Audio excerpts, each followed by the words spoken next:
Hi guys, welcome to our channel one more mini vlog. అందరికీ happy Bhogi అండి. నేను ఈరోజు వీడియో పోస్ట్ చేస్తున్నాను ఏంటి షాపింగ్ అని అనుకోకండి. ఎందుకంటే నేను చాలా లేట్గానే తీసుకున్నాను బట్టలు, అందుకని చెప్పి వీడియో ఇవాళ పోస్ట్ చేస్తున్నాను. నేనైతే షాపింగ్ అంతా చేశాను. మీ అందరూ చేసారా? చేసుంటే కామెంట్ చేయండి. నేనైతే లక్కీ షాపింగ్ మాల్లో తీసుకున్నాను.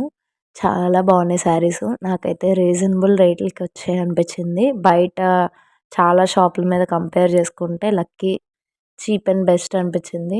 చాలా బాగున్నాయి, చవకగా ఉన్నాయి. సో అలానే తీసుకొని బయటకు వచ్చాను.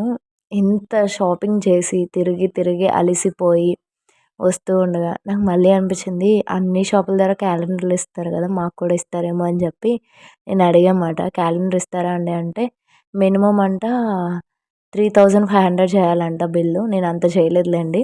సో అందుకే నాకు ఇవ్వలేదు.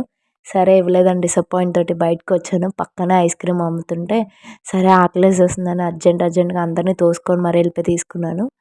తీసుకున్నాక తీరా మోసి చూస్తే ఐస్ క్రీమ్ 30 రూపీస్ అంట. సరేలే 30 రూపీసే కదా అని చెప్పి తీసుకున్నాను. తీసుకుంటే టేస్ట్